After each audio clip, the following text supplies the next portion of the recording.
को सबसे बड़ा मानते हैं। ब्रह्मा जी कहते हैं कि जब परमात्मा को इच्छा हुई कि को हम बहुत श्यामा मैं एक से अनेक हो जाऊं, तो उन्हीं के नाभि कमल से ब्रह्मा जी प्रकट हुए।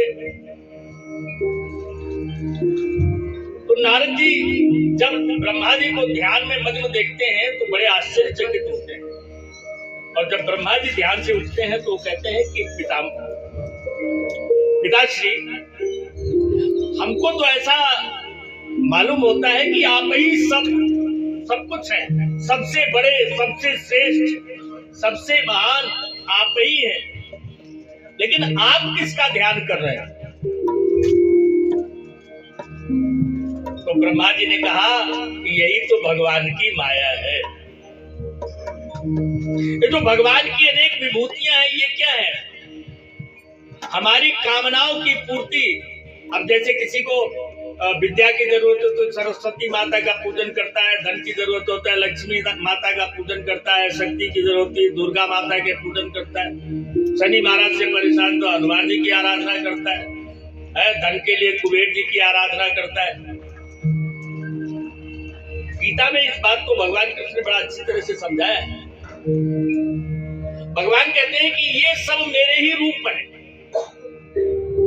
ये अनेक देव भी मेरे ही रूप हैं, उन्हीं को अपनी विभूति कहते हैं भगवान। और कहते हैं कि इनके माध्यम से जो सकाम भाव वाले भक्त हैं, जो सकाम भाव से पूजन करते हैं मूर्तियों का, उनकी मैं इच्छाएं भी पूरी करता हूं, उनकी श्रद्धा को मैं पूर्ण करता हूं, लेकिन मैं मिलता नहीं।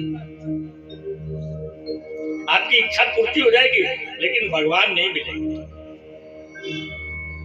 आपने कहानी सुनी होगी ना कि वो एक किसान था, एक राजा ने एक प्रदर्शनी लगाई, उसमें बड़ी बढ़िया चीजें रखी और खुद भी उसी में अपना सिंहासन डाला और बाहर नोटिस लगवा दिया कि ये प्रदर्शनी सबके लिए फ्री है, निःशुल्क है, यहाँ पे कोई रजिस्ट्रेशन नहीं है, कोई फीस नहीं है, कोई भी आ सकता है। और इस प्रदर्शनी में जो चीजें प्रदर्शित की गई हैं, इसमें से किसी भी एक चीज को, एक चीज वो जो हाथ लगा देगा वो चीज उसकी हो जाएगी, उसके पैसे भी कोई नहीं देने, ले जाओ। लोग गए अपने अपने मतलब की चीज, कोई सोना, कोई चांदी, कोई कपड़े, कोई बर्तन, कोई बैल, कोई गाय, कोई कुछ, जिसको जो पसंद है ले लेके आए। एक किसान हल जोत के आया, उसने देखा कि एक तरफ से कई सारे लोग आ रहे हैं और कई सारे लोग जा रहे हैं, तो उसको उत्सुकता हुई। उसने कहा, भाई आप लोग कहाँ से आ रहे हो, कहाँ जा रहे हो? तो अरे बोले, तुम्हें पता नहीं, राजा ने ऐसी ऐसी प्रदर्शनी लगाई है। बोले अच्छा। घर पहुंचा, नहाया धोया, घर के लोग भी कहने लगे तुम भी चले जाओ, सब चीजें फ्री में मिल रही। लेकिन किसान के मन में कोई इच्छा नहीं है। वो कहता है कि जो जैसे भगवान मुझे रख रहा है मैं आनंद में हूँ, मुझे क्या चाहिए। लेकिन फिर घर वालों ने कहा, जैसे सुदामा जी को भेजा ना सुशीला जी ने, है ना, वैसे ही वो घर वाले कहते जाओ। वो चला गया प्रदर्शनी, अब देखता जा रहा है, एक से एक सुंदर चीजें देख रहा है और उनकी प्रशंसा भी कर रहा है दिल को। भगवान की इतनी सुंदर रचना है, अगर हम इसको देखते हैं और हमें सुंदर लगती है तो हमें सुंदर की प्रशंसा करने में कोई पाप नहीं है, देखते चला जा रहा है, लेकिन किसी चीज में हाथ नहीं लगा रहा है। आगे वहीं मैंने बताया ना, राजा बैठा था, जैसे अचानक राजा को देखा, साष्टांग दंडवत कर दिया और साष्टांग दंडवत में राजा के चरणों को स्पर्श कर लिया। बोलो सच्चिदानंद भगवान की। राजा ने उठा के उसको गले लगा लिया। सब लोग आश्चर्यचकित, बोले महाराज तो किसान,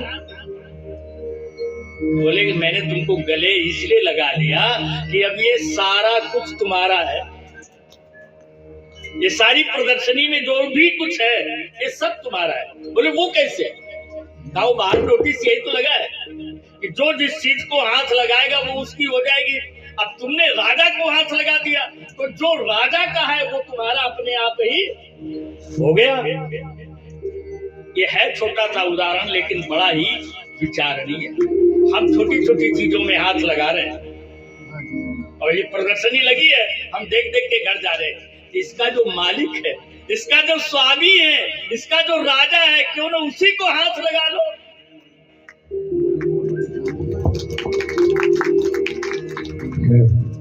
जिसको ये अनुभव हो जाता है वो क्या कहता है पता है? जिस घड़ी मुझे आपका, जिस घड़ी मुझे आपका प्यारा नजारा हो गया, जिस घड़ी मुझे आपका प्यारा नजारा हो गया, जिस घड़ी आपका प्यारा नजारा हो गया, जिस घड़ी मुझे आपका प्यारा नजारा हो गया, जिस घड़ी मुझे आपका प्यारा नजारा हो गया। क्या हुआ? एक गुलदस्ते की तरह, विसले गुंजे की तरह, विसले गुंजे की तरह गुल हजारा हो गया, विसले गुंजे की तरह गुल हजारा हो गया, जिस घड़ी आपका प्यारा नजारा हो गया, जिस घड़ी मुझे आपका प्यारा नजारा हो गया। आपके दिल में है, आनंद की अनुभूति करेंगे क्या?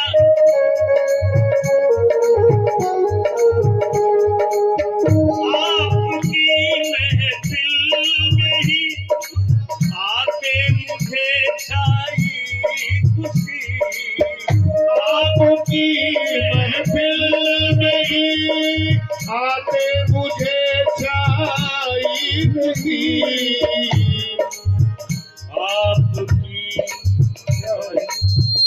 आपकी महफिल में ही आके मुझे छाई खुशी, ओ आपकी महफिल में ही आके मुझे छाई खुशी, आपकी महफिल में ही आके मुझे छाई खुशी। और क्या हुआ? कर दे दिल जाता रहा, कर दे दिल जाता रहा, और सुख का सहारा हो गया, ओ कर दे दिल जाता रहा, और सुख का सहारा हो गया, जाता रहा, और सुख का सहारा हो गया, मुझे आपका प्यारा नजारा हो गया, घड़ी मुझे आपका प्यारा नजारा हो गया।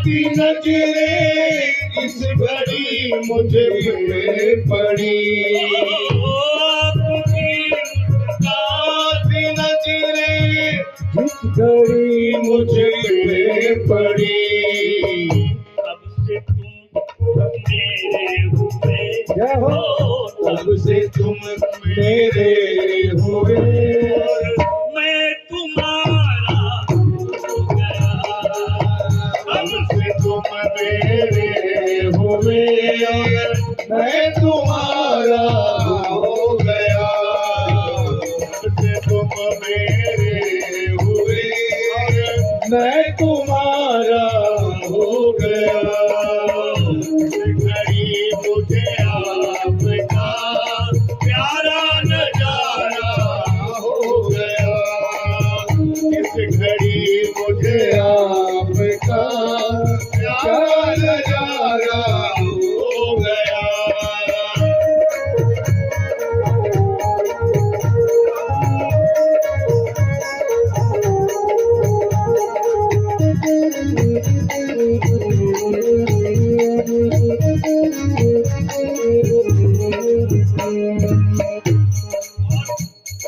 बड़ी प्यारी बात है, जब ये दिल दुनिया का था,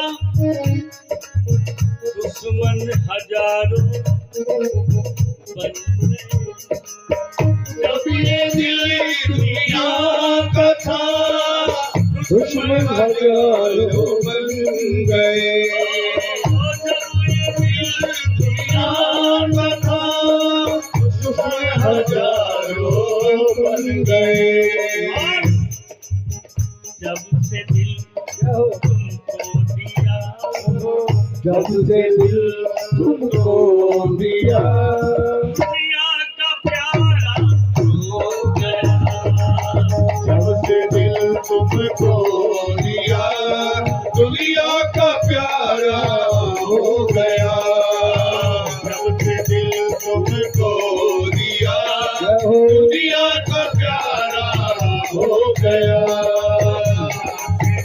तुमको दिया, दुनिया का प्यारा हो गया।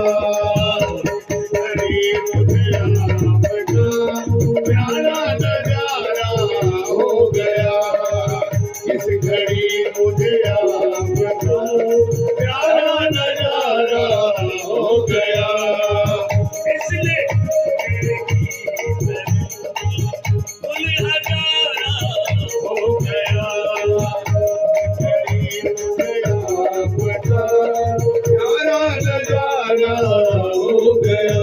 और एक बात मैं कहना भूल गया, राम भक्ति के लगे बटने कभी महफिल में, भक्ति के प्यारे बटने लग गए सबके लिए। राम भक्ति के लगे बटने कभी महफिल में, पर क्या हुआ, प्यारों प्यारों की तरफ, प्यारों प्यारों की तरफ प्यारा इशारा हो गया।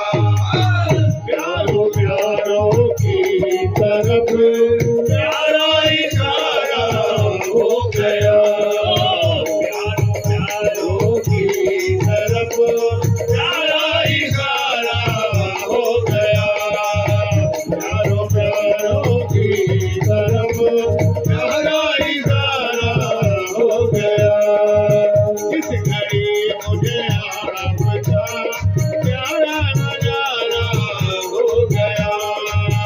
इस घड़ी मुझे आपका प्यारा नजारा हो गया। बोले वृंदावन बिहारी लाल की जय। नारद जी कहते हैं, हे ब्रह्मदेव, हे पिताश्री, मैं तो समझता था कि आप ही हैं, अब कौन है? तो जिस तरह से गरुड़ जी का शिव जी ने समाधान किया, गरुड़ जी को यही कहा, बहुत काल करिए सत्संगा, विनय प्रयास होए बहु भंगा। ब्रह्मा जी नारद जी से कह रहे हैं कि नारद जी, मैं तो निमित्त मात्र हूं।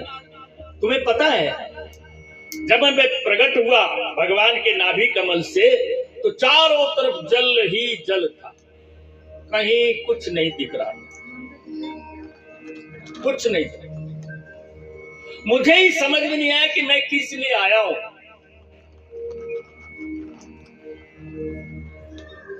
जैसा कि हमारे आप सबके साथ पैदा तो हुए, लेकिन हमें पता नहीं है क्यों पैदा हुए।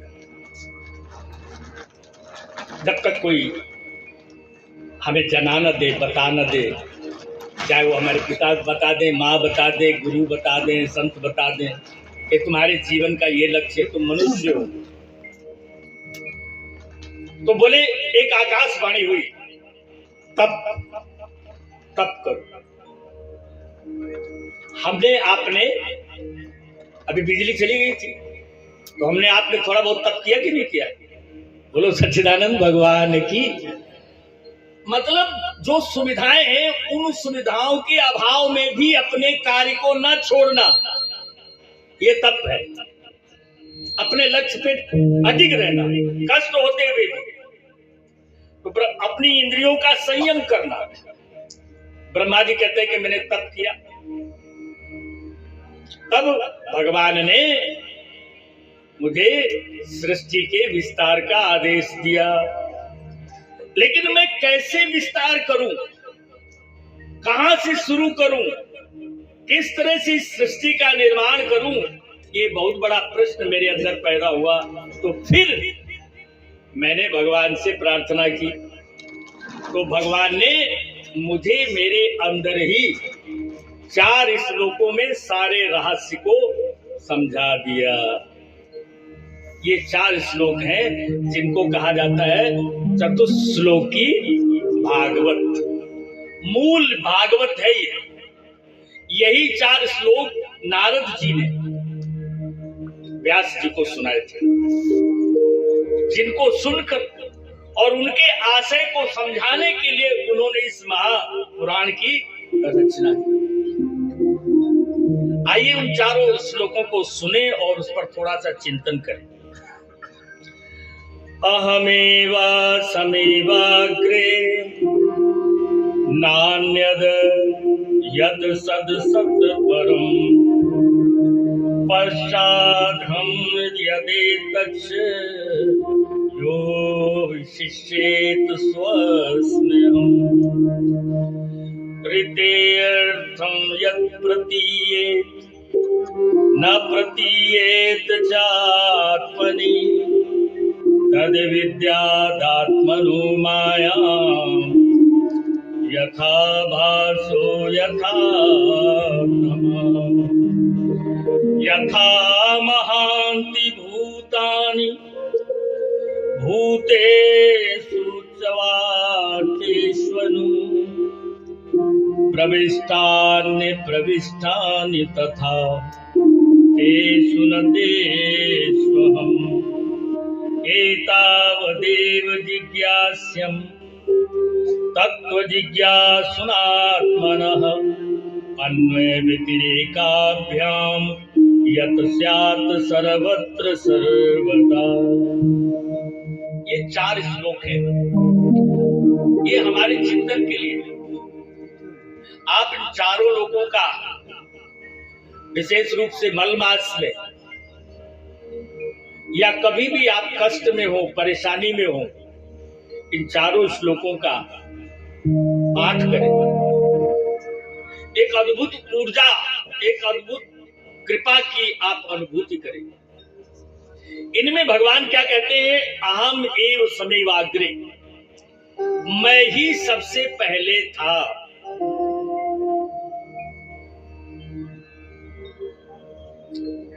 सबसे पहले का अर्थ क्या होता है? न दिन था, न रात थी, न पशु पक्षी थे, न पौधे थे, न वनस्पति, कुछ भी नहीं थे। नान्य सत्य सत्य परम, कुछ भी, सत्य असत्य, झूठ सत्य, रात दिन, अच्छा बुरा, कुछ भी नहीं। और आदि में पश्चात हम यदेतच्च, और उसके बाद भी यो अविशिष्येत स्वस्म्यहम्, जो बच गया है, जो शेष है, वो भी मैं ही, यानी मैं ही था, मैं ही हूं और आगे भी मैं ही रहूंगा। तीनों कालों में मैं ही हूं। ये मैं कौन कह रहा है? स्वयं परमात्मा, स्वयं वो परम ब्रह्म स्वयं वो परात्पर ब्रह्म जिन्होंने ब्रह्मा को बताया, हे ब्रह्मदेव, आदि में मैं ही था और अंत में भी मैं हूं। तो फिर ये बीच में क्या है? ध्यान देना। ऋते अर्थम यत् प्रतीयेत न प्रतीयेत चात्मनि। इस तरह तो ये संसार में जो चीज है वो दिखाई नहीं दे रही है, और जो दिखाई दे रहा है वो है नहीं। ये बड़ा विलक्षण है, सोचिए। अच्छा एक बात सोचो, दूर मत जाओ, आत्मा है कि नहीं? इसमें तो कोई संकोच की बात नहीं है, आप सारे लोग बैठे हैं, you are are live, very much living. तो आपके अंदर वो सोल, वो आत्मा है कि नहीं है? दिखाई दे रही है? बिना आत्मा के तो इस शरीर का कोई मूल्य ही नहीं है। बिना उस आत्मा तत्व के इस शरीर को कोई पूछता ही नहीं है।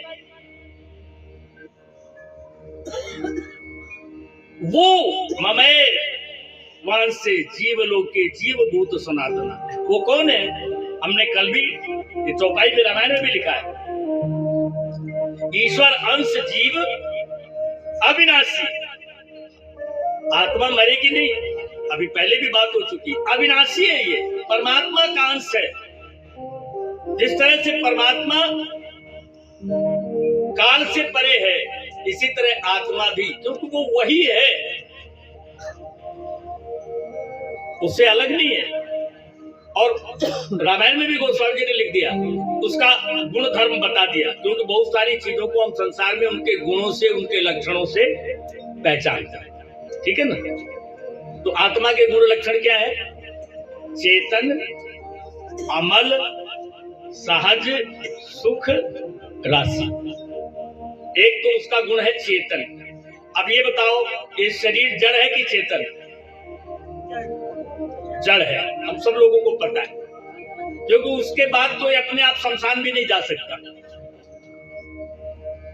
अगर हाथ ऐसे रह गया है तो ऐसे ही रह जाएगा, जब से कोई बाहर आके नहीं मोड़े। ये शरीर जड़ है और आप चेतन हो। आपके अंदर जो आत्मा है, आप इसको ऐसे समझ लो। रामायण में एक प्रसंग आता है, जब राम ने बाली का वध किया तो उनकी पत्नी तारा रोने लग गई। तो रामायण में लिखा हुआ है कि तारा बिकल देख रघुराया, दीन ज्ञान हरिलीनी माया। तारा को भगवान ने ज्ञान दिया और माया हर ली, अज्ञानता हर ली। क्या ज्ञान दिया भगवान ने? भगवान तारा से कहते हैं, क्षिति जल पावक गगन समीरा, पंच रचित यह अधम शरीरा, प्रगट सोतन तेरे आगे सोवा, जीव नित्य के लग तूरो। बोले हे तारा, 5 तत्वों से मिलकर ये शरीर बना है, और ये शरीर ही अगर तेरा पति है तो इसको ले जा। जो तब तक वो शरीर पड़ा हुआ था। तो राम कहते हैं कि अगर ये शरीर ही तेरा पति, किसको कह रही है तू? अगर इस शरीर को तू पति कह रही है तो ये शरीर पड़ा हुआ है, इसको ले जा, रोक क्यों रही है? उस समय उसकी विवेक की आंखें खुली और कहती है कि प्रभु, ये मेरे पति का शरीर है लेकिन मेरा पति नहीं है। सच बोल रही थी कि झूठ? बोलो सच्चिदानंद भगवान की। ये मेरे पति का शरीर है लेकिन मेरा पति नहीं। ये मेरी घड़ी है लेकिन मैं घड़ी नहीं। ठीक है? ये मेरा हाथ है लेकिन मैं हाथ नहीं हूं। नहीं तो फिर हम 2-4 कर लें अपने आप को, टांग से एक हो जाए, हाथ से एक हो जाए, इस हाथ से एक हो जाए।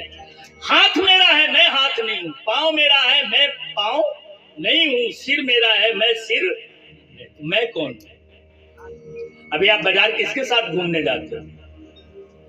बोलो सच्चिदानंद भगवान की। पति का शरीर, पति उसके अंदर रहने वाला है, वो जो चेतन है। तो राम उसको यही कह देते हैं तारा को, जीव नित्य कहलग तू रोआ। तो जिसको पति कह रही है वो तो कभी मरेगा ही नहीं, वो तो नित्य है, तो तेरा रोना निरर्थक है। तो यहाँ पे वो क्या कहते हैं, ऋते अर्थम यत प्रतीयेत, जो तुमको ये नजर आ रहा है संसार में, व्यवहार में प्रतीत हो रहा है, न प्रतीयेत च आत्मा, लेकिन आत्मा में वो सब कुछ नहीं है।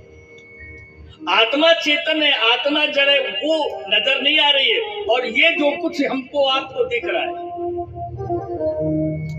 ये बदल रहा है। अभी देखो, हम लोग इस छत को देखने आए थे तो अलग सा लग रहा था, अब तो बिल्कुल अलग सी इसकी महिमा, अलग सी शोभा लग रही है। और जब ये कथा पूरी हो जाएगी तो फिर ये भी नहीं रहेगा। जो ये शरीर हम 10 साल पहले देखा करते थे, अब ये नहीं रहा, 10 साल के बाद फिर ये भी नहीं रहेगा। तो इस संसार में जो कुछ नजर आ रहा है तो वो ये क्या कहते हैं, ये सब क्या है, तद विद्यात्मन, ये अविद्या है, ये अज्ञान है, ये अज्ञान के कारण नजर आ रहा है। कैसे, यथा भासो यथा तमः, जैसे अंधकार में रस्सी भी सांप लगने लगती है, जैसे दर्पण में आप अपने आप को देखते हैं लेकिन दर्पण में आप होते नहीं हैं, आभास होता है। तो जैसे अंधकार में जो है प्रकाश होने पर वो नहीं होता। अब आप विचार कीजिए, एक जगह एक कमरा 20 साल से बंद है और बिल्कुल घनघोर अंधेरा है, उसमें अगर अपने को रोशनी करनी है तो कितने दिन लगेंगे?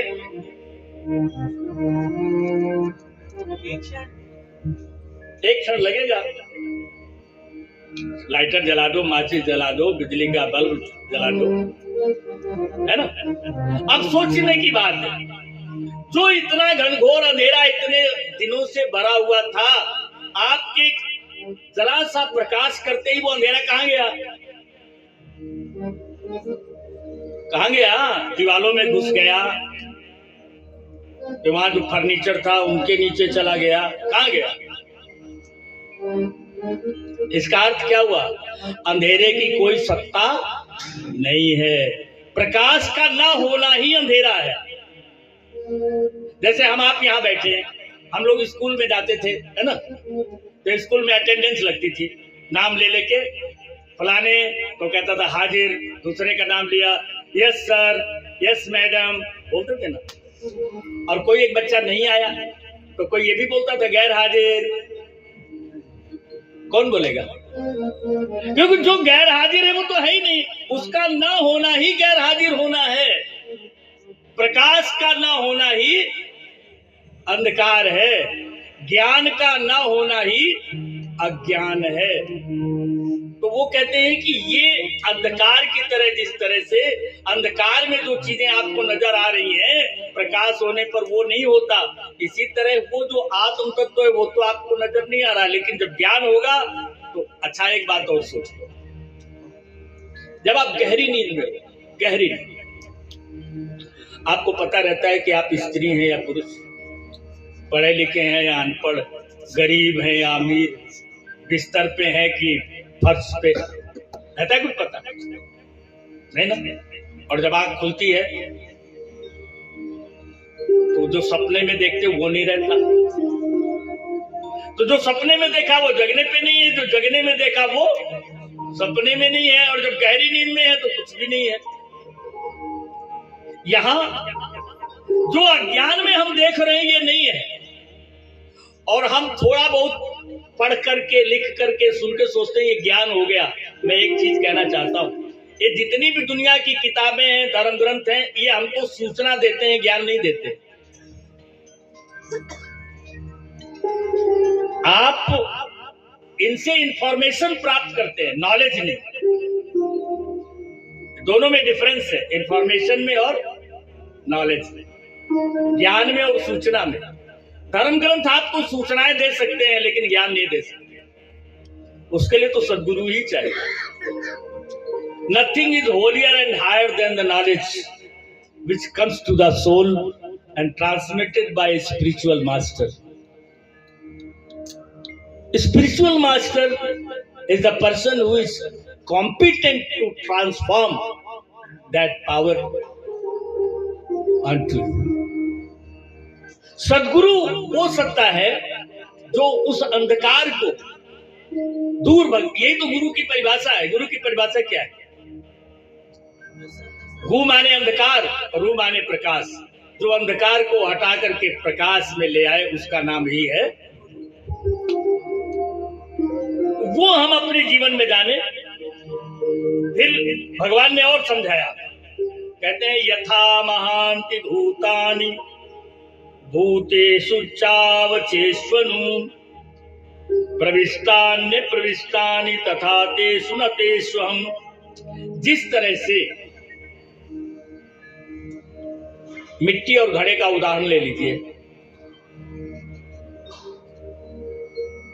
घड़े में मिट्टी व्याप्त है, लेकिन घड़े वाली मिट्टी के अतिरिक्त भी मिट्टी की सत्ता है। हमारे आपके शरीर में भी मिट्टी है, लेकिन हमारे आपके शरीर के अतिरिक्त भी मिट्टी की सत्ता है। ठीक है ना? लेकिन मिट्टी के बिना मिट्टी का घड़ा नहीं हो सकता, लेकिन मिट्टी बिना घड़े के हो सकती है।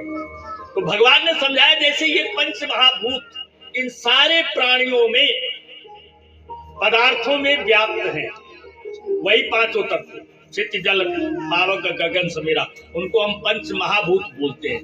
उन पंच महाभूत हम सभी के शरीरों में, पदार्थों में, प्राणियों में व्याप्त है, लेकिन फिर भी उनकी अपनी अलग सत्ता है। इसी प्रकार मैं भी समस्त प्राणियों में व्याप्त हूं।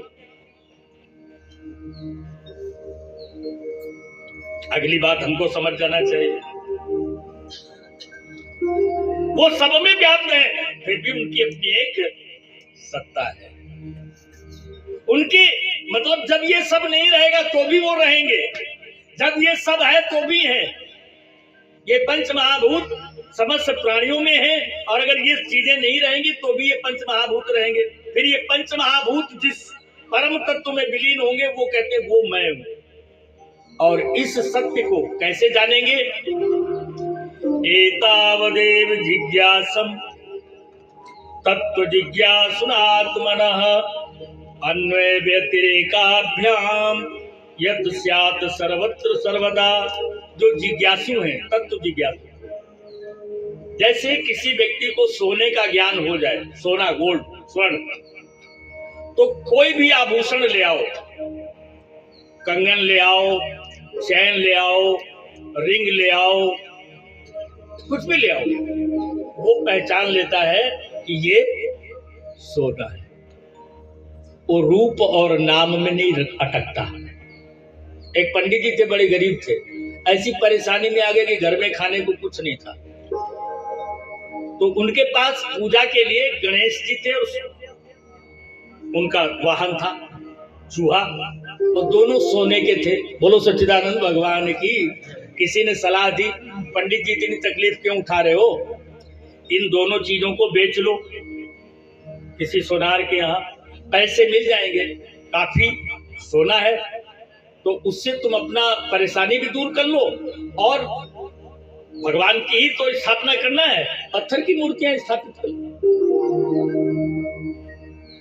बढ़िया पत्थर की मूर्तियां स्थापित कर लो, गणेश जी की भी और चूहे की भी। पंडित जी को समझ में आया। पहले तो बुरा लगा, कैसी बात करते हो, नास्तिक हो, भगवान को बेचूंगा। अरे बोले नहीं, भगवान को नहीं बेचना, भगवान को तो बेचना भी चाहो तो कैसे बेचोगे, है ना? लेकिन मूर्तियों की बात हो रही, बोले ठीक। तो वो सुनार के पास गए, बोले बताओ भाई, हमको बेचना है। तो उसने दोनों का अलग अलग वजन किया। तो गणेश जी की जो मूर्ति थी वो पत्थर से बनी हुई थी, और चूहे में जरा ठोस था वजन, तो चूहे का वजन ज्यादा था, और गणेश जी की मूर्ति का वजन कम था। तो अब कीमत पूछी, तो उसने ये कहा कि ये जो गणेश जी की मूर्ति है इसके 60,000 रुपये मिलेगी, और जो आपकी दूसरी चूहे वाली मूर्ति है उसके 1 लाख। पंडित जी को तो बहुत गुस्सा आया, बोले तू बड़ा दुष्ट है, जो गणेश जी का वाहन है उनके पैसे ज्यादा लगा रहा है और गणेश जी के पैसे कम लगा रहा है। तो हाथ जोड़ के जौहरी कहता है, पंडित जी आप बुरा मत मानिए, हम आपसे गणेश जी को नहीं खरीद रहे, हम आपसे चूहे को नहीं खरीद रहे हैं, हम ये मूर्तियां जो स्वर्ण, हम तो स्वर्ण देख के ले रहे हैं, हम जो दाम लगा रहे हैं काहे का दाम लगा रहे हैं, स्वर्ण का दाम लगा रहे हैं। मेरी बात आप समझ गए? तत्व से पहचान लेना, वो चाहे अब आप देखो इन्हीं अवतारों में, अभी आपने जय बोली, भगवान मछली के रूप में भी आए, मत्स्य अवतार हुआ ना, तो क्या आपको मछली से घृणा करना चाहिए? सोचो, भगवान कूर्म के अवतार, कछुआ उसके अवतार में आए, क्या आपको कछुए को अपने से छोटा समझना चाहिए?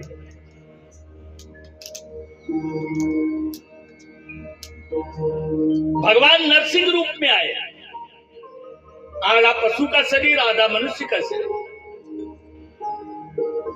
तो इस बात से हमको आपको समझ लेना चाहिए कि ये जो सारे रूप है भगवान के, ये हमको आपको मार्ग दिखाने के लिए अनेक रूप प्रकट किए, वो तो वही सत्ता है। तो वो कहते हैं कि जो तत्व के जिज्ञासु हैं वो अन्वय और व्यतिरेक, कल मैंने बताया था, किसी वस्तु के सहित उस तत्व का बोध करना ये अन्वय कहलाता है, और किसी बिना किसी माध्यम के, बिना किसी अन्य वस्तु के सीधे सीधे तत्व का बोध जो है वो व्यतिरेक कहलाता है। एक में हाँ हाँ हाँ हाँ हाँ, एक में भी ना ना ना ना ना, जैसे वेद कहते ना, ये भी नहीं, नेति नेति, आपने ये सब बार बार सुना होगा, नेति नेति, है ना? नेति नेति का मतलब क्या? ना इति ना इति ना इति ना इति, ये भी नहीं, ये भी नहीं, ये भी नहीं, मतलब आगे बढ़ते रहो, अंत में वहां तक पहुंच जाओगे। और फिर दूसरा दृष्टि ये है, ये सब आप सब भी वही हैं, आप सब भी वही हैं, आप सब भी वही हैं, क्योंकि उसके अतिरिक्त तो दूसरा कोई है ही नहीं। तो चाहे अन्वय से जो देख लो, चाहे व्यतिरेक से देख लो, वो एक परमात्मा ही है, सब जगह सभी रूपों में। तो जब ये चारों श्लोक सुनाए तो नारद जी को बड़ी प्रसन्नता हुई। श्री कृष्ण गोविंद हरे मुरारी, हे नाथ वासुदेवा, श्री कृष्ण गोविंद हरे मुरारी, हे नाथ नारायण वासुदेवा, हे नाथ नारायण वासुदेवा, हे नाथ नारायण वासुदेवा, हे नाथ नारायण वासुदेवा, हे नाथ नारायण वासुदेवा, श्री कृष्ण गोविंद हरे मुरारी, हे नाथ नारायण वासुदेवा, श्री कृष्ण गोविंद हरे मुरारी, हे नाथ नारायण वासुदेवा। आनंद भगवान की जय। सुखदेव जी बोले, हे राजन सुखदेव जी परीक्षित को समझा रहे हैं कि वो भगवान ही सर्वस्व हैं। परीक्षित जी बड़े आनंदित होते हैं, और फिर सुखदेव जी उनको पुराणों के जो 10 लक्षण हैं, सर्ग विसर्ग ऊति पोषण आदि जो 10 लक्षण हैं, उनको समझाते हैं कि ये 10 चीजें जिसमें मौजूद होती हैं वो पुराण कहलाता है, और इस भागवत महापुराण में वो सारी चीजें मौजूद हैं, इसलिए ये महापुराण है। और फिर सुखदेव जी बोले, हे राजन, आपने पुराण संबंधी बहुत सारे प्रश्न पूछे हैं, जो आप मुझसे पूछ रहे हैं यही सारे प्रश्न विदुर जी ने मैत्रेय जी से पूछे थे।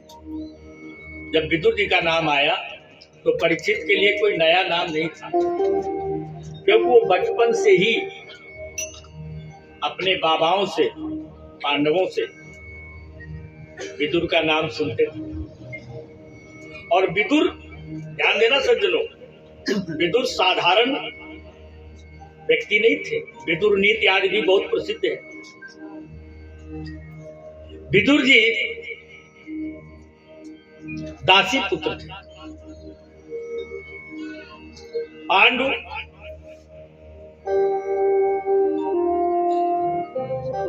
धृतराष्ट्र और विदुर,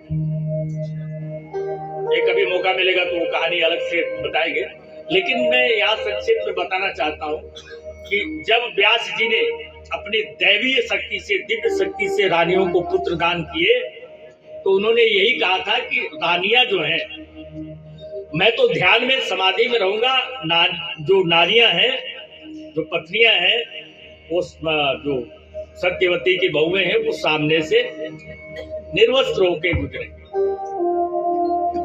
तो एक रानी ने लाज के मारे आंख बंद कर ली, तो उसके यहाँ धृतराष्ट्र हुए। एक रानी ने शरीर के अंगों को छुपाने के लिए, शरीर को छुपाने के लिए मिट्टी का लेप कर लिया, पीली मिट्टी का, तो उनके यहाँ पांडु पैदा हुए। दासी, अब ये दोनों रानियां आने में संकोच कर रही थी, तो उनको प्रेरित करने के लिए सत्यवती जी ने एक दासी को भेजा। वो दासी सामान्य भाव से, सरल भाव से आई, तो उसके कोख से व्यास जी का जन्म, विदुर जी का जन्म हुआ। तो जो विदुर जी हैं, ये कौरव सभा में मंत्री थे, और ये साधारण नहीं थे, ये धर्मराज के अवतार थे। मांडव्य ऋषि थे पूर्व काल में। एक राजा ने उन पर चोरी का आरोप लगा दिया, क्योंकि चोर सामान लेके भागे राजा के यहाँ से। पीछे जब राजा के सिपाही आने लगे, तो मांडव्य ऋषि के आश्रम में उन्होंने चोरी का माल फेंक के और भाग गए। मांडव्य ऋषि तो उस समय भजन कर रहे थे। जब भजन से उठे तो देखे सिपाही लोग आए। बोले तुम कौन हो? बोले हम राजा के सिपाही हैं। बोले यहाँ क्यों आए हो? बोले तुम चोरी में शामिल हो, तुम्हारे घर में देखो वो सब माल पड़ा है चोरी का। वो कहने लगे भाई मुझे कुछ पता नहीं, मैं तो वन में रहता हूँ, भजन कर रहा था मैं तो। बोले नहीं, तुम झूठ बोल रहे। और मांडव्य ऋषि को पकड़ के वो सीधा राजा के पास ले गए, और राजा को उन्होंने कहा, राजन ये देखो भेष बनाए हुए साधु का, लेकिन चोर है ये। इसके घर से ये सारा, इसकी कुटिया से ये सारा माल बरामद हुआ है। जो न्याय करता है ना, उसका ये धर्म है, वो दूसरे पक्ष की बात भी सुने। राजा ने एक भी नहीं सुनी।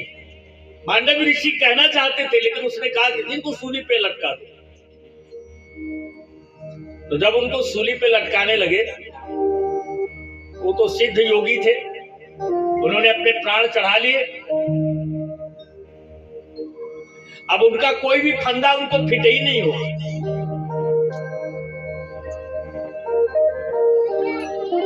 सारे जो जल्लाद थे वो हार गए, लेकिन उनको फांसी देने का कोई उपाय, कुछ रास्ता ही नहीं मिला।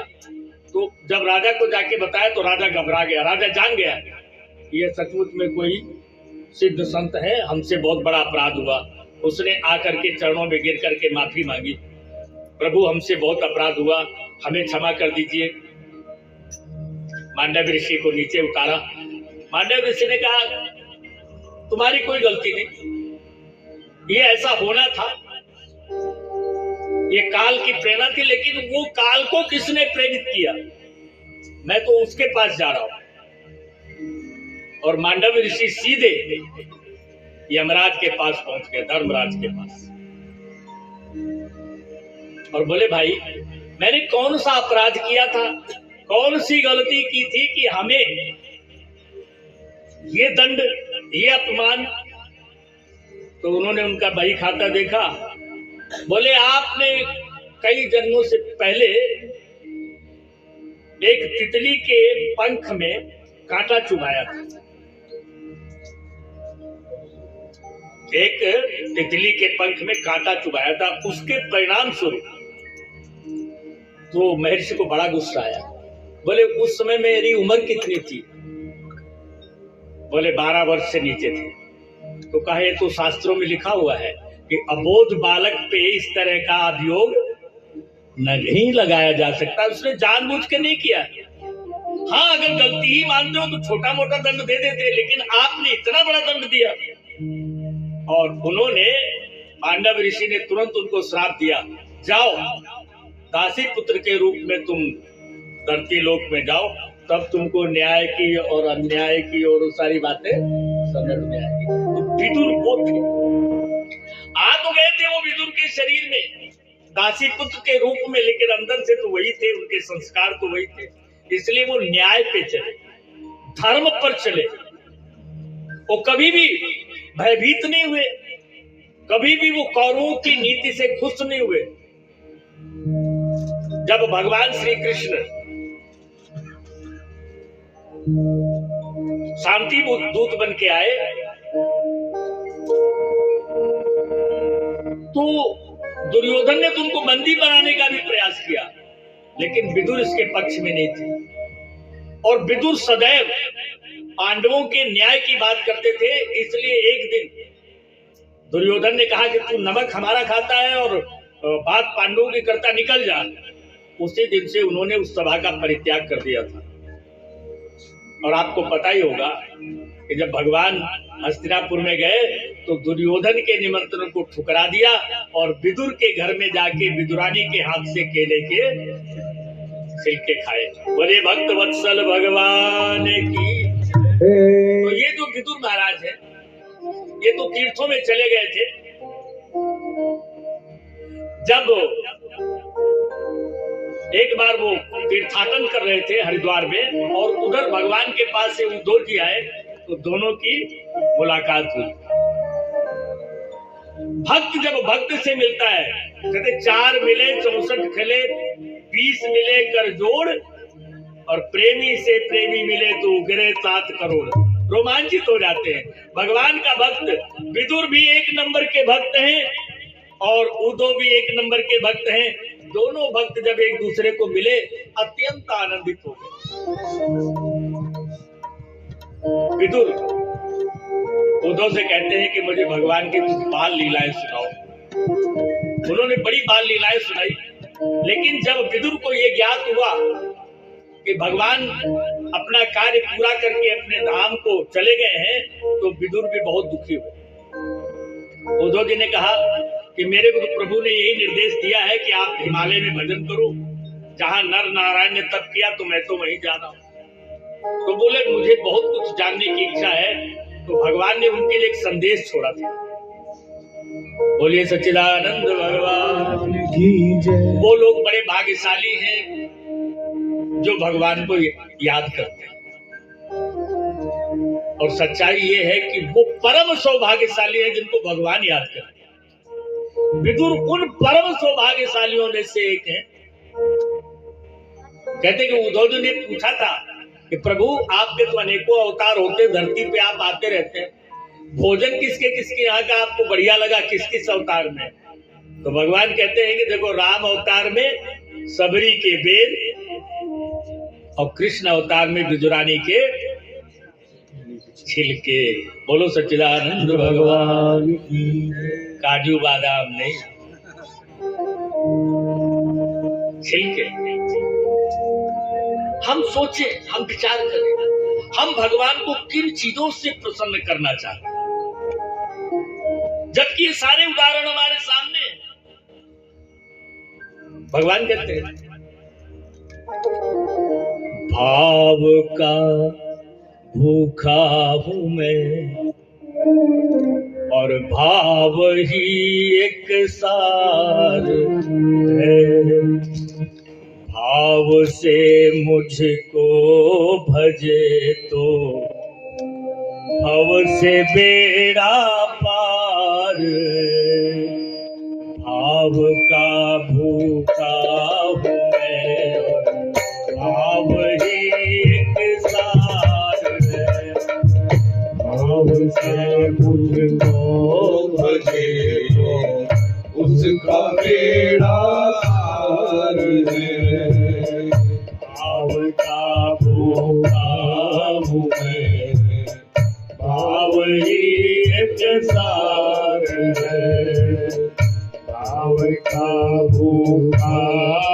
मैं और भाव ही एक सार है।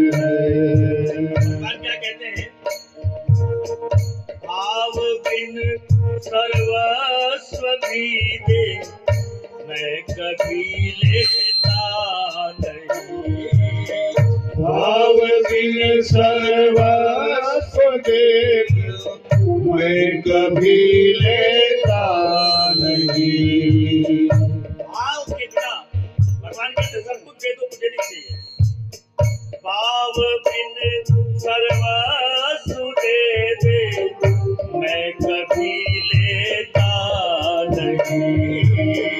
भाव बिन सर्वस्व दे दे, मैं कभी लेता नहीं। और अगर भाव है, भाव से एक फूल दे दे, भाव से एक फूल दे दे, ओ मेरा सत्कार है।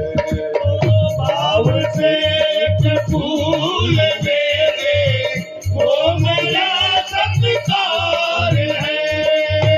भाव से एक फूल दे दे, वो मेरा सत्कार है।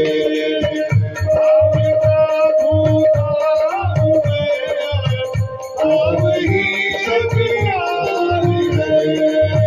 भाव से तुझको देखो, अब मेरा पार है। भाव से मुझको देखो, उसका मेरा पार है।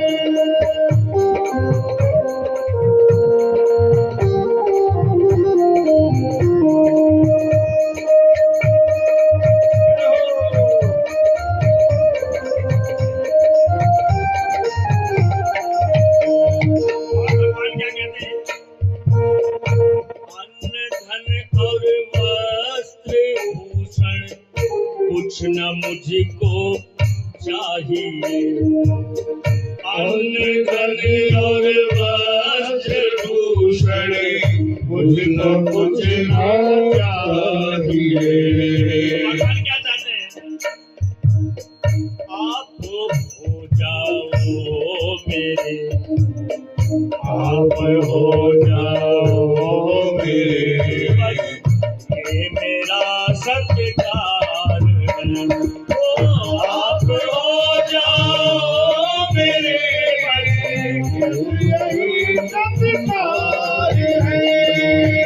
आप हो जाओ मेरे, ये मेरा सत्कार है। भाव का भूखा हूँ मैं, भाव ही सभी सार है। भगवान कहते हैं आपके कारण ही मैं आता हूँ। क्या कहते हैं?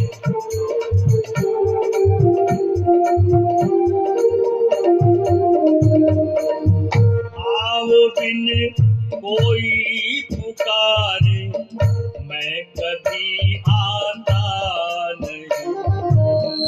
भाव बिन कोई पुकारे, मैं कभी आता नहीं। तेरे भक्ति भाव की, तेरे भक्ति भाव की करती मुझे लाचार है। तेरे भक्ति भाव की करती मुझे लाचार है। मेरे भाव में भाव ही अगसार है। भाव का भूखा हूँ मैं बस, भाव ही अगसार है। भाव से मुझको पुकारे, उसका बेड़ा पार है। भाव से मुझको पुकारे, उसका बेड़ा पार है। और एक बात और, भगवान कहते मैं आता ही भक्तों के भाव के लिए हूँ। क्या कहते हैं?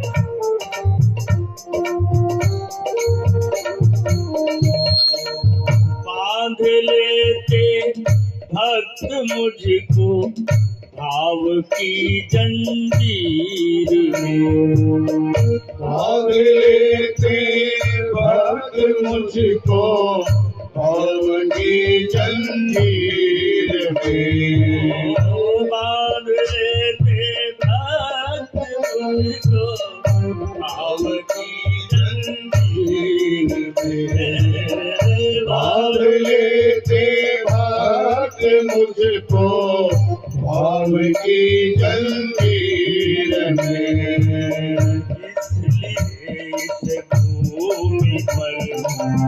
इसलिए इस भूमि पर होता मेरा अवतार।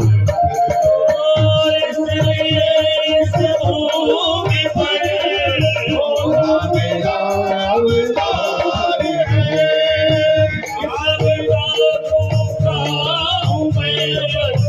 भाव ही अवतार है।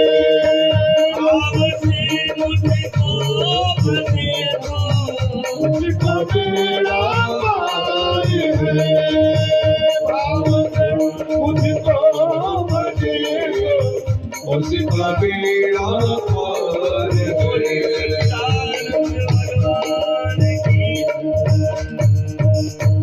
दो भक्तों का मिलन हुआ। उद्धव जी ने तमाम गोकुल की वृंदावन की लीलाओं का वर्णन किया और उन्होंने कहा आपके लिए एक संदेश है भगवान का कि सृष्टि आदि के संबंध में आप जो भी पूछ रहे हैं आप मैत्रेय से मिलिए। यद्यपि दासी पुत्र थे विदुर जी, लेकिन हरिद्वार में जब वो मैत्रेय से मिले, जिनकी हजारों वर्ष आयु है, जिन्होंने कल्प को देखा है, प्रलय को देखा है, ऐसे मैत्रेय महान ज्ञाता विदुर जी जब उनके कुटिया पे पहुंचते हैं तो विदुर जी को गले लगा लेते हैं। ऊंच नीच का भेद नहीं रखते, अपना लेते। और भगवान को जब भगवान का भक्त मिलता है, भगवान को भगवान का प्रेमी, किसी भगवान के भक्त को दूसरा भगवान का भक्त जब मिलता है, उसको मिलकर जितनी खुशी होती है, जितना आनंद होता है हृदय में, उतना अपने किसी सगे संबंधी को मिलकर के भी नहीं होता है। ये भक्तों की विशेषता है, वही उनका परिवार होता है। तो मैत्रेय जी से वो पूछते गए। अब जो सुखदेव जी पूछ रहे हैं वही मैत्रेय जी से विदुर जी पूछ रहे हैं और उसी का जवाब दे रहे हैं सुखदेव जी। मैत्रेय जी ने बोला कि जब भगवान ने उनको उस चतुश्लोकी भागवत का उपदेश कर दिया तो ब्रह्मा जी ने सृष्टि की रचना शुरू की। तो पहले उन्होंने मानसी सृष्टि की, लेकिन उस मानसी सृष्टि में बड़े बड़े विधान पैदा हुए। मतलब वो मानसी सृष्टि संतोषजनक नहीं थी। बोलो सच्चिदानंद भगवान की जय। ध्यान देना, अभी आपके पास टाइम है, थोड़ा जल्दी नहीं करना, थोड़ा सा टाइम। उन्होंने, हम सब लोग भी समझ सकते हैं, मन की सृष्टि। आप लोग भी करते होगे, मन से सृष्टि नहीं करते हो। बोले सच्चिदानंद भगवान की जय। मन से नाना प्रकार की कल्पनाएं बनाना, मन से बिल्डिंगें बनाना, मन से रिश्ते बनाना होता है ना। मन तो आगे आगे चल रहा है, लेकिन आप देखोगे हर समय मन वाली बात अच्छी नहीं होती, कई धोखे होते हैं। तो ब्रह्मा जी ने भी जो मन की सृष्टि की वो बड़ी दुखदाई थी। तो उन्होंने सतोगुण से के प्रभाव से, भगवान के ध्यान से ऋषियों को उत्पन्न किया। फिर जब वो मानसिक सृष्टि करने लगे तो जो 5 प्रकार की अविद्याएं हैं उनसे जो सृष्टि की वो बड़ी दुखदाई लगी, मन की सृष्टि भी दुखदाई लगी। तो अंत में उन्होंने भगवान की कृपा से मैथुनी सृष्टि का आरंभ किया और सर्वप्रथम मनु महाराज को पुरुष के रूप में उत्पन्न किया। जो हमारे सबसे पहले मनुष्य मानव हुए वो हुए मनु महाराज। मनु महाराज से भी हम मानव कहलाते हैं। और साथ में जोड़े से उत्पन्न हुए उनकी जो धर्म पत्नी है शत्रुपा जी।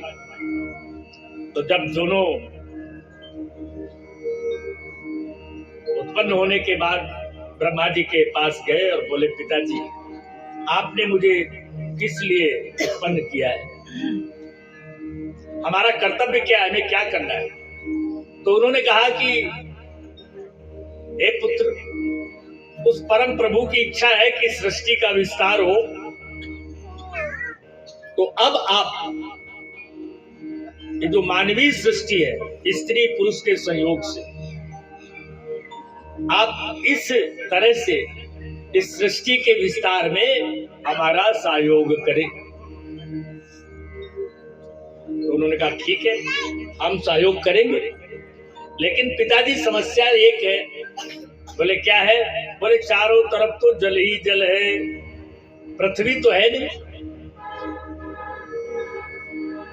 पृथ्वी को असुर ने पाताल में छिपा रखा था।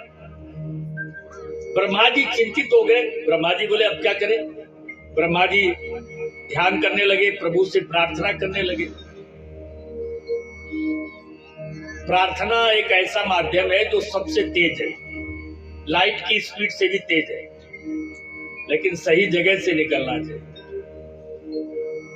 जैसे फ्रीक्वेंसी होती है ना हर चीज की, फ्रीक्वेंसी यदि सेट नहीं होती है तो वो वेव्स, वो तरंगे वहां मौजूद रहती है, लेकिन उनका हमें पता नहीं होता। ऐसी जो प्रार्थना दिल से निकलती, दुआ जो निकली असर रखती। दोनों ने प्रार्थना की, हे प्रभु सृष्टि कैसे हो। तभी उनको जोर से छींक आई और एक बाल सी कोई चीज नीचे गिरी।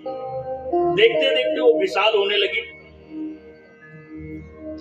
धीरे धीरे जैसे बड़े भैंसे के रूप में बड़ी हुई, फिर और बड़ी हुई, एकदम गज बदन जैसे, बहुत और रूप और विशाल। ब्रह्मा जी ने कहा ये क्या हुआ? तो उन्होंने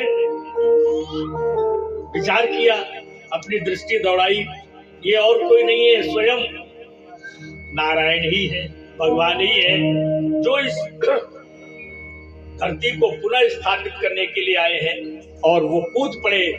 कहते हैं कि सागर की कोख फट गई और उसमें वो जाते हैं और एक सुअर के रूप में, वराह के रूप में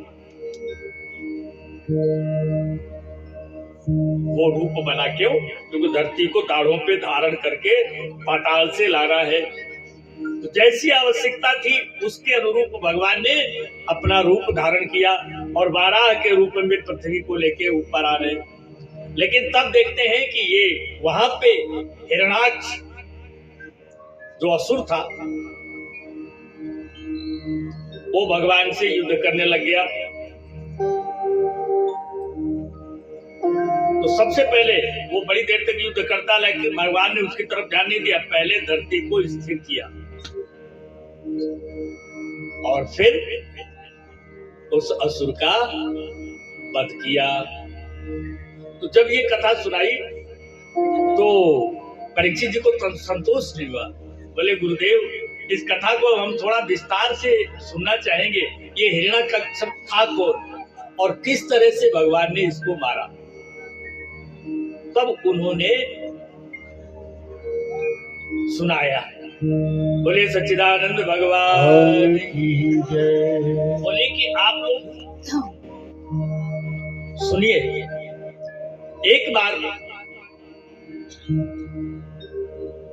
कश्यप ऋषि अपनी यज्ञशाला में यज्ञ कर रहे थे।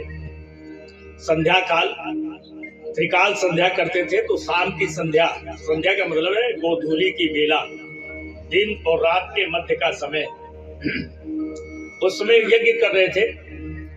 तो उनकी जो दूसरी पत्नी थी, एक पत्नी तो उनकी है अदिति, जो देवताओं की माता है। ये छोटी थी दिति, लेकिन इसके अंदर ईर्ष्या द्वेष बहुत था। ये देख के बराबर जलती थी कि ये जो अदिति है बहन ही थी, उनकी सगी बहन थी, लेकिन आपस में जलन थी। वो देवताओं की माता थी। तो क्रोध, जलन, ईर्ष्या, मत्सर, ये सब ऐसी चीजें हैं जो हमारे जीवन को नष्ट करती हैं। उसको लगता था कि मैं इससे अच्छी संतान पैदा करूं। तो वो उस संध्या काल में यज्ञशाला में चली गई और कश्यप को कहने लगे, देखो अब ये यज्ञ कर्म छोड़ो, मुझे पुत्र इच्छा है, आप मुझे संतुष्ट कर। कश्यप ऋषि हाथ जोड़ के कहते, देवी आप मेरी धर्म पत्नी है, आपकी इच्छा का आदर करना, सम्मान करना मेरा कर्तव्य है और मैं करूंगा। लेकिन हे देवी, ये जो समय है ये संध्या काल है।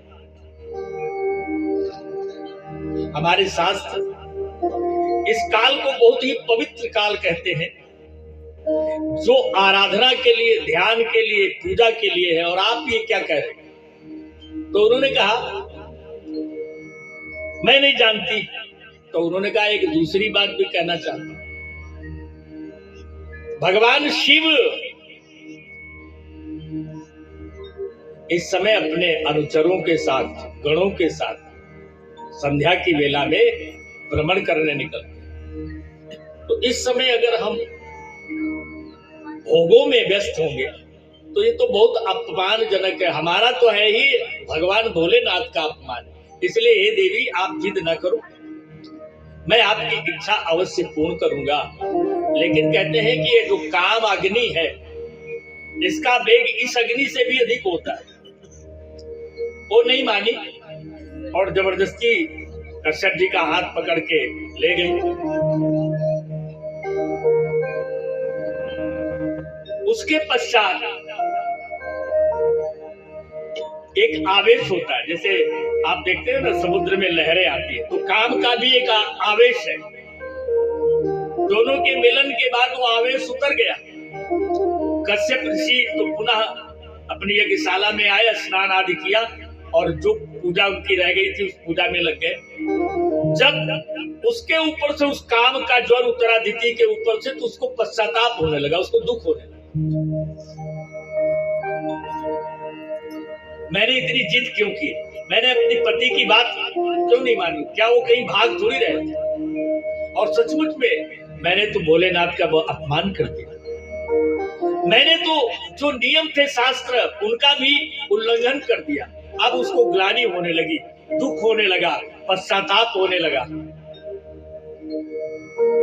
लेकिन हमारे यहाँ कहते हैं ना, का वर्षा जब कृषि सुखाने। वो गई कश्यप जी से क्षमा मांगने लगी, प्रभु हमसे बहुत बड़ा अपराध हुआ, आपने मुझे समझाया भी, लेकिन उस काम के वेग ने हमारे विवेक को नष्ट कर दिया। भगवान कहते ना, कामात संगात संजायते कामः, कामात क्रोधो अभिजायते।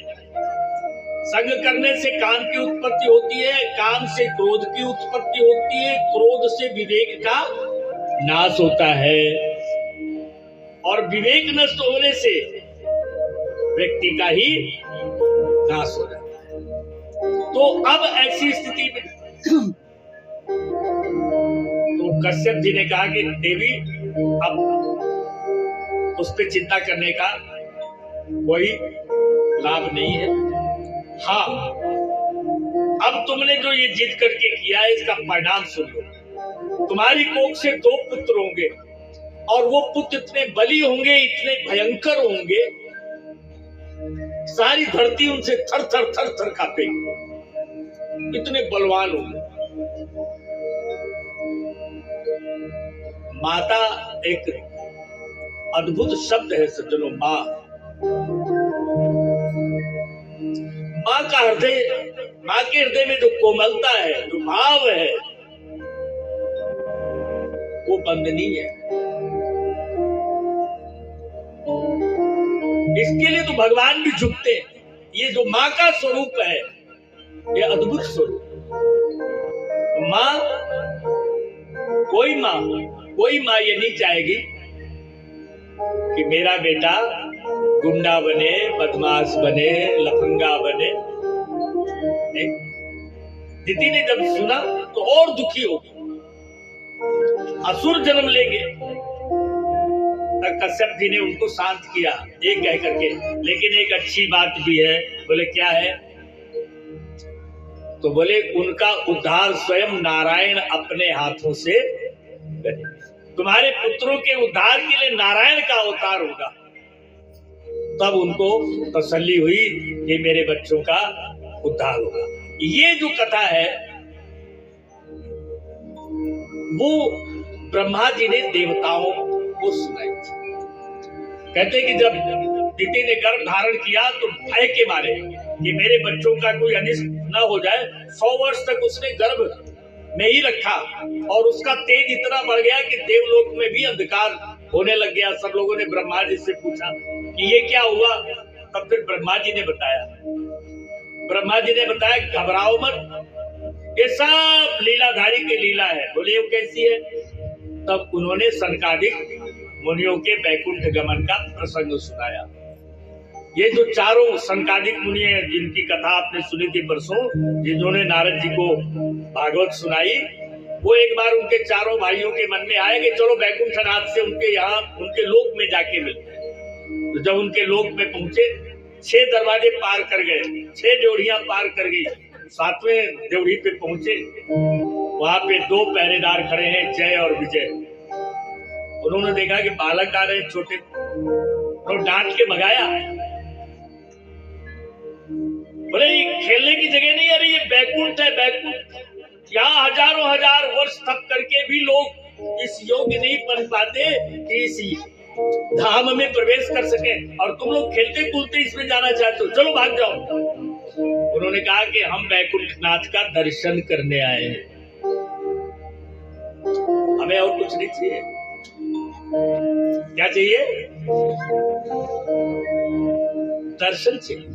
दर्शन रोका, उन्होंने मना किया कि हमें जाने दो।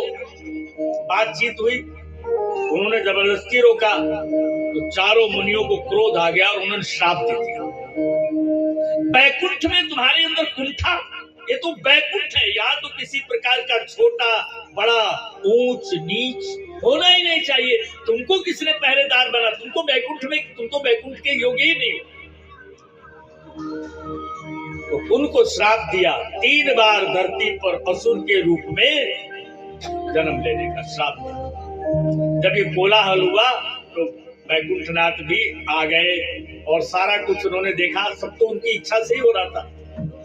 उनको देखते ही क्रोध भी आवेश है काम की तरह। जब भगवान को देखा तो तुरंत, जैसे दर्पण के सामने आदमी पहुंच जाए, एकदम अपने में कुछ कमी होगी तो तुरंत नजर आ जाएगी, ऐसे भगवान के समक्ष जाते ही उनको लगा कि हमने तो बड़ी गलती कर दी। भगवान की प्रार्थना कर लगे, प्रभु हमें क्षमा करो, हमें क्रोध आया और हमने आपके सेवकों को श्राप दे दिया। भगवान बोले, मुनियों आप चिंता न करो। मुस्कुराए, बोले तुमको पता है आप लोगों ने बड़ा अच्छा किया। अरे इनको संत महात्माओं का सम्मान करना भी है, ऐसे लोगों को ऐसा ही दंड मिलना चाहिए। तो आप लोगों ने ठीक किया। लेकिन भगवान उनको अंदर नहीं ले गए। बोलो सच्चिदानंद भगवान की जय। और वहीं से वापस गए। अब वो जो सेवक है वो और घबराए हुए डर रहे, तो भगवान मुस्कुराते हुए उनके पास गए। अरे बोलो सुनो, ये जो कुछ हुआ है ये मेरी इच्छा से हुआ है, तुम लोगों को घबराने की जरूरत नहीं। बोले क्या है प्रभु? बोले बस थोड़ी कुछ खेलने कूदने का मन है, और तुम लोग हमारे इतने प्रिय सेवक हो तो हम चाहते हैं कि इस खेल में तुम भी भागीदार बनो। तो तुम जब जब असुर के रूप में जन्म लोगे तो मैं तुम लोगों के उद्धार के लिए आऊंगा। तो वही दोनों जय और विजय सर्वप्रथम बार हिरणाक्ष और हिरणा कश्यप के रूप में उत्पन्न हुए थे। हिरणाक्ष हिरणाक्ष का मतलब है जिसकी आंख में सोना हो, यानी लोभ हो। और हिरण्यकश्यप जो भोगों में ही विश्वास करता है। तो सुखदेव जी कहते हैं कि ये जो हिरणाक्ष था, ये अपने बल से देवताओं को त्रस्त करता था, किसी को सुख शांति से नहीं रहने देता था। तो भगवान जब वराह के रूप में आए धरती को स्थापित करने के लिए, उससे पहले एक दिन उसने अंतरिक्ष में नारद जी को जाते हुए देख लिया। नारद जी तो अपना श्रीमन नारायण नारायण नारायण, श्रीमन नारायण नारायण नारायण,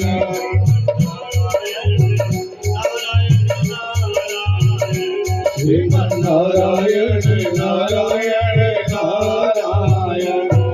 देखा कि नारद जी जा रहे, उतरे बाबा जी इधर आओ। नारद जी नारायण नारायण करते आगे खरताल बजाते हुए। बोले किधर घूम रहे हो? बोले बस तो वैसे ही घूमते रहते। बोले आओ हमारे साथ दो दो हाथ हो जाए, मेरे हाथों में बड़ी खुजली हो रही, मुझे तो लड़ाई कुश्ती करना है। नारद जी बोले भैया देखो साधु झगड़ते नहीं, कहीं माफी भी मांगना हो तो आराम से माफी मांग लेते, बिना मतलब की अकड़ नहीं दिखाते कि मैं साधु हूं ना। बोले भैया कहाँ तुम पहलवान और कहाँ हम गाने बजाने वाले आदमी, हमारी तुम्हारी क्या जोड़ी? बोले नहीं मेरे को तो कुश्ती करने का मन है, खुजली हाथ में हो रही।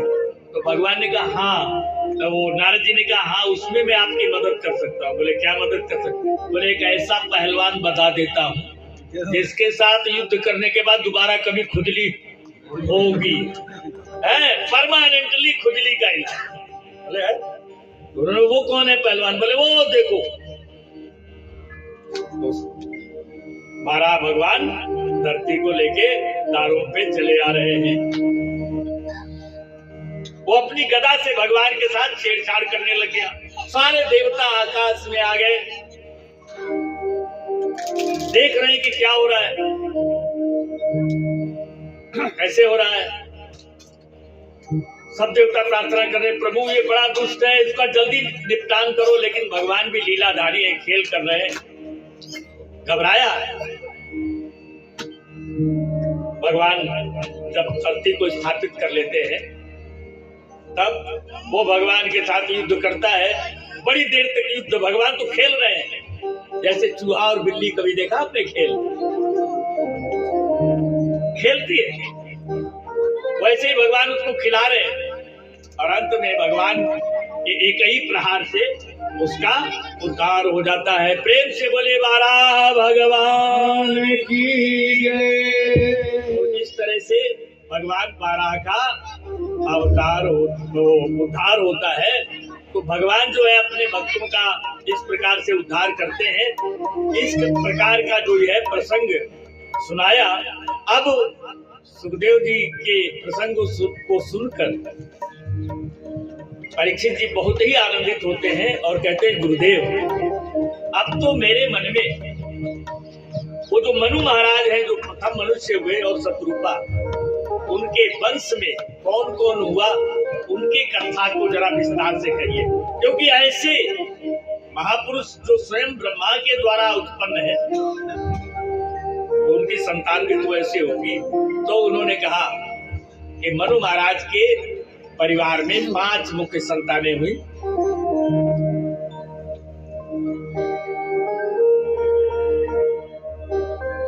तीन पुत्रियां हुई, आकुति, देवहूति और प्रसूति। और उन्हीं के कुल में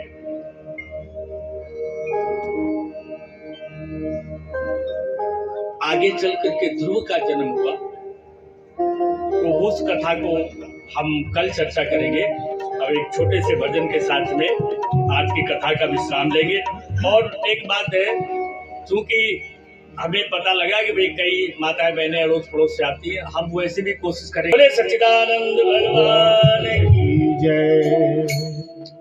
सानू मीरा वाली लगन लगा दे कि तेरा केड़ा मुल लगदा सानू मीरा वाली लगन लगा दे कि तेरा केड़ा मुल लगदा मीरा वाली लगन लगा दे तेरा केड़ा मुल लगदा सानू मीरा वाली लगन लगा दे कि तेरा केड़ा मुल लगदा सुते हुए भाग जगा दे कि तेरा केड़ा मुल लगदा सते सुते हुए भाग जगा दे कि तेरा केड़ा मुल लगदा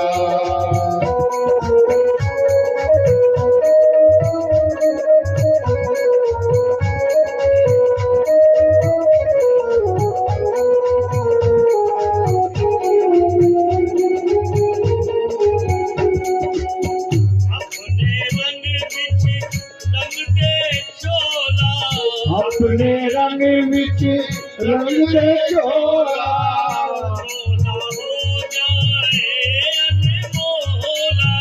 चोला हो जाए अनमोला रंग प्रेम वाला सानू चढ़ा दे तेरा केड़ा मुल लगदा प्रेम वाला सानू चढ़ा दे कि तेरा केड़ा मुल लगदा मीरा वाली लगन लगा दे तेरा केड़ा मुल लगदा सानू मीरा वाली लगन लगा दे कि तेरा केड़ा मुल लगदा जीवन नैया जगमग डोले जीवन नैया जगमग डोले पसी भंवर में आए बोले पति भंवर में खाए चिपोले कृपा करके पुकार लगा दे तेरा केड़ा मुल लगदा कृपा करके पार लगा दे तेरा केड़ा मुल लगदा मीरा वाली लगन लगा दे तेरा केड़ा मुल लगदा